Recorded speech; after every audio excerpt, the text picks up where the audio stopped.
আমার চ্যানেলের পক্ষ থেকে সকলকে নতুন বছরের প্রীতি ও শুভেচ্ছা ও প্রণাম জানিয়ে আজকের ভিডিও শুরু করছি। আজকের গল্প, মাছ কেন বরুণ দেবতার বাহন। মাছ কেন বরুণ দেবতার বাহন, সেটা কি আপনি জানেন?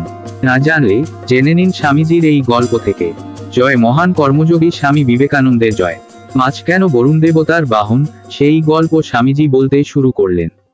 বৃষ্টি নামলো, বর্ষার কালো মেঘের বৃষ্টি, মেঘলা ঠান্ডায় শরীর ভারী। এরকম সময় স্বামীর সোহাগে পেটে সন্তান আসে ইলিশ থেকে। ওয়াকি ইলিশ বউ ডিম ছাড়তে আসবে মিষ্টি জলের নদীতে।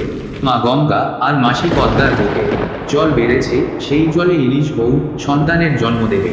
বছরে মাত্র দুবার আসা মিষ্টি জলের নদীতে, সেখানে ডিম ছেড়ে সন্তানদের বড় করে আবার ফিরে আসতে হবে।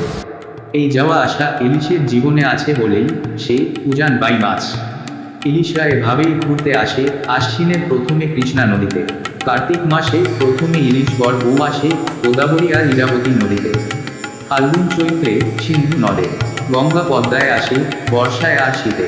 তখন সবে পৃথিবীর সৃষ্টি হয়েছে, মাটিতে গাছপালা আছে, তবে বেশি মানুষজন নেই। সমুদ্রের পাড়ে থাকত চিকচিকি আর চিকিমিলি নামে দুই কিন্নর-কিন্নরী। একদিন ওই সমুদ্রের ধারে রাস্তা দিয়ে বরুণ দেবতা যাচ্ছিলেন। তার তখন খুব মন খারাপ, কারণ স্বর্গের রাজা ইন্দ্র বরুণকে খুব বকাবকি করেছিলেন। মন খারাপ করে যেতে যেতে বরুণ দেবতার হঠাৎ চোখে পড়ল কিছু একটা জিনিস চকচক করছে। ভালো করে লক্ষ্য করতেই চোখ পড়ল চিকিমিলির উপর। সূর্যের আলোয় গা একেবারে ঝিলিক দিচ্ছিল চিকিমিলি। বরুণ দেবতা চিকিমিলিকে দেখে উপস্থিত হন তার কুটিরের সামনে। সরাসরি তাকে বিয়ের প্রস্তাব দেন। চিকিমিলি বরুণ দেবতাকে প্রণাম করে বলে সে চিকচিকিকে আগে গন্ধর্ব মতে বিয়ে করেছে, সে আর কাউকে বিয়ে করতে পারবে না। কিন্তু বরুণ দেবতাও ছাড়ার পাত্র নয়, চিকিমিলিকে ছাড়া তা চলবে না। তাহলে উপায়? অনেক ভাবনা চিন্তার পর বরুণ দেবতা চিকচিকি ও চিকিমিলিকে নিয়ে গেলেন নারায়ণের কাছে।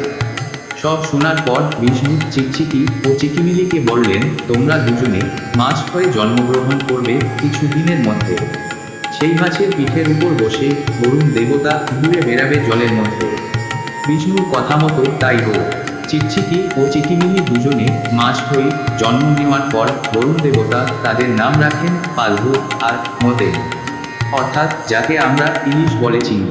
এই হলো বরুণ দেবতার বাহন প্রাপ্তির ইতিহাস। এইভাবেই জলের রাজার বাহন হলো মাছের রাজা। জয় মহান কর্মযোগী স্বামী বিবেকানন্দের জয়। এলো সেই দিন, 1902 সালের 4 জুলাই। সেই দিনই শেষবারের মতো মধ্যাহ্নভোজন করেছিলেন স্বামীজি।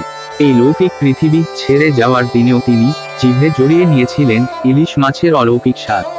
ইলিশ মাছেই শেষবারের মতো তৃপ্তির আহার সেরেছিলেন স্বামী বিবেকানন্দ।